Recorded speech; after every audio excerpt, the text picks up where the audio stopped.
Assalamualaikum warahmatullahi wabarakatuh. Jumpa lagi dengan channel Andra Tanah yang berbagi cerita. Saat ini kita ada di Terusan Sunda, naik kapal feri dari Merak menuju Bakau. Kita melihat suasana menjelang pagi.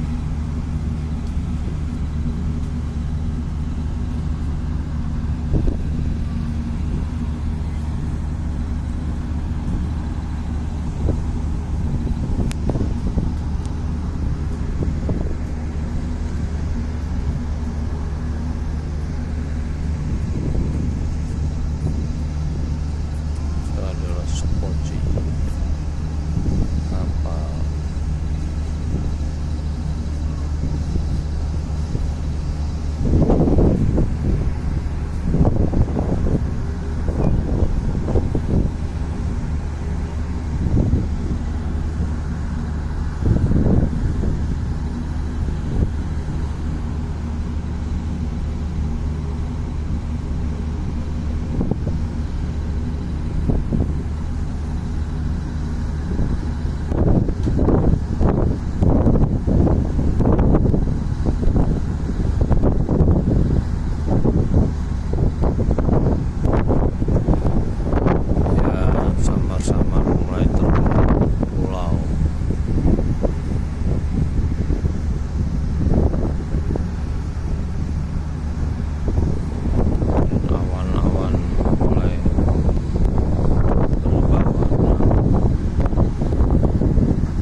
letusan Gunung Krakatau pada abad 4.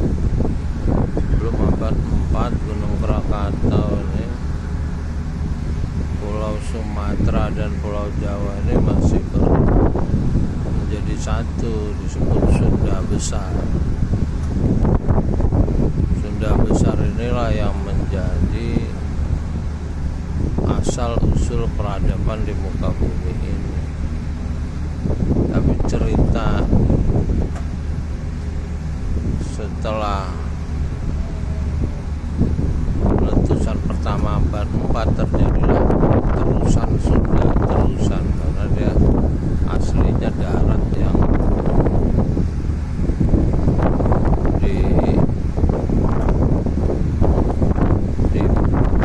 disangkan ketika gunungan meletus, jadi dinamakan terusan Sunda, aslinya bukan Selat Sunda. Lalu pada letusan kedua 1883, Gunung Krakatau meletus kembali dengan tsunami yang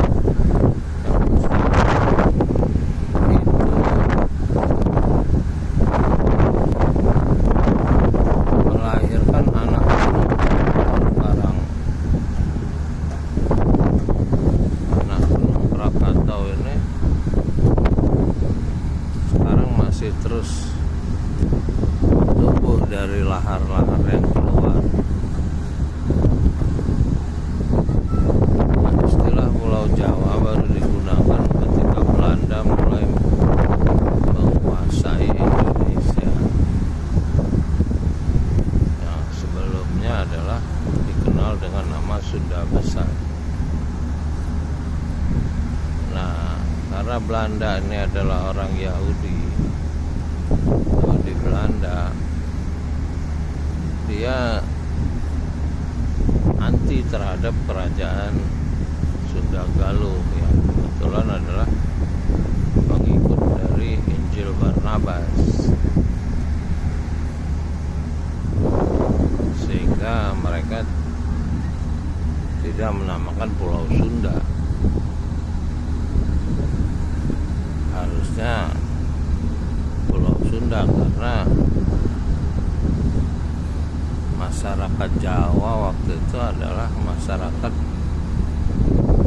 Sudra, masyarakat pekerja, golongan pekerja seperti masyarakat Negro yang dibawa orang-orang Inggris ke Amerika.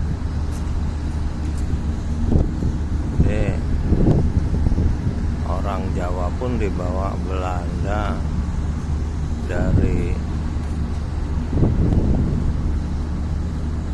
India Selatan.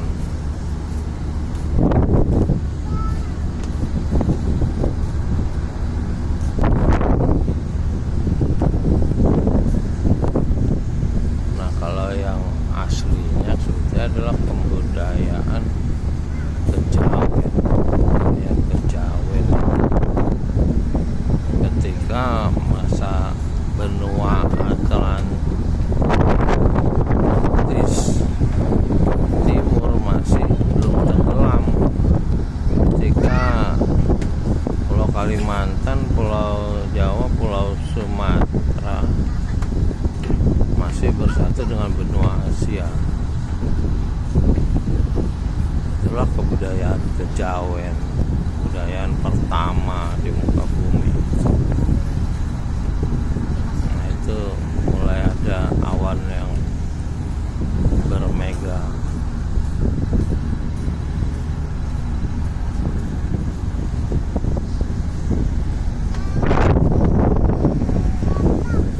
Pelabuhan Bakau ini mulai terlihat jauh.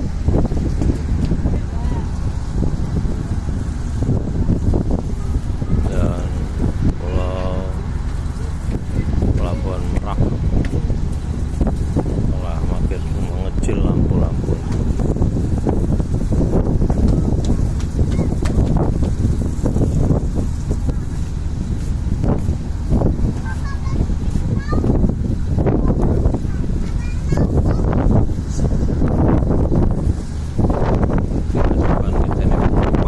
Pulau Panjang, sisa dari letusan gunung Krakatau abad anak gunung pulau, anak gunung Krakatau tidak terlihat di sini.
Cukup kencang, kamera ini saya pegang bergoyang.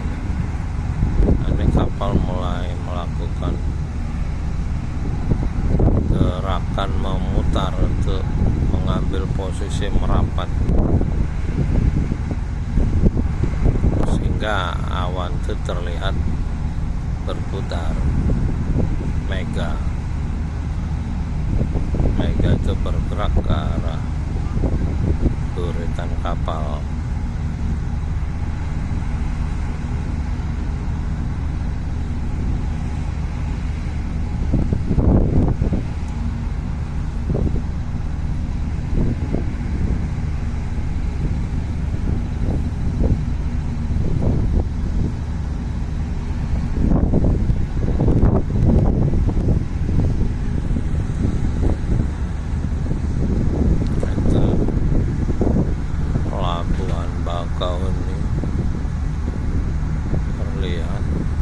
kapal sepertinya tidak menunggu, mungkin dermaga masih penuh. Jadi kapal-kapal ini kalau dermaga penuh dia akan menunggu, sehingga antrian kendaraan pun banyak. Seperti di Merak semalam tuh antrian kendaraan banyak, nggak terangkut oleh kapal. Jadi memang sebetulnya kebutuhan akan jembatan kalau ingin lancar ekonomi ya sudah mutlak sih. Cuman ya bahasa-bahasa politik para pemimpin bangsa ini yang mencela-mencela, padahal jembatan Selat Sunda ini udah dicanangkan sejak Presiden Soekarno tahun 50-an sebagai jembatan persatuan nasional. Politik pemimpin nasional kita ini sepertinya belum ada yang sungguh-sungguh berpikir untuk memajukan bangsa dan negara ini, mencerdaskan masyarakat, menjaga perdamaian dunia. Sepertinya setelah 77 tahun merdeka ini ya kita yang sumber daya alam yang sangat kaya jauh ketinggalan dengan Malaysia yang berbentuk kerajaan yang menurut kita mungkin gak demokratis, tapi kenyataannya mereka jauh lebih makmur. Apalagi Singapura ya, kalau kita bilang karena kecil urusnya gampang, ya yang gede ini harusnya lebih kaya, lebih gampang diurus. Cuman ya perebutan kekuasaan terus oleh aparat bersenjata, nggak berakhir-berakhir. Ya gimana mau maju? Keserakahan elit di negara ini belum berakhir dari era sejak Belanda masuk, karena Belanda ini cikal bakal pengkhianat. Dia mengadu domba, dia meletakkan para pengkhianat-pengkhianat bangsa sebagai kaki tangannya di dalam kerajaan Nusantara. Jadi dia tidak menguasai langsung, dia berada di belakang orang-orang Indonesia sendiri untuk menguasai Republik Indonesia ini. Dan yang lebih parah lagi, Gajah Mada. Istilah Gajah Mada ini ternyata Belanda yang mengangkatnya. Karena kalau kita mau bikin universitas, kenapa Gajah Mada nggak Hayam Wuruk atau Universitas Tribuana Tunggadewi? Jelas raja, atau nama kerajaannya Universitas Majapahit. Ya ternyata ya kita bisa lihat di Yogyakarta ada kerajaan tapi ada benteng Belanda di dalamnya, ada istana negara yang bekas bangunan Belanda yang sangat mewah. Jadi memang ya dulu banyak orang-orang kerajaan yang berpihak pada Belanda. Kenapa bisa begitu ya? Contohnya cerita Pangeran Diponegoro, ketika ditangkap ya dia nggak nyangka bahwa yang nangkap itu orang kerajaan atas perintah Belanda. Ya demikianlah, mudah-mudahan di tahun-tahun depan semakin banyak orang-orang yang mulai mengerti sejarah sebenarnya dan mulai iqra, bisa membaca kitab yang diturunkan Pencipta langit dan bumi, yang diterima Nabi terakhir Muhammad SAW. sehingga kita mampu mencerdaskan bangsa dan turut serta menjaga perdamaian dunia. Demikian, assalamualaikum warahmatullahi wabarakatuh.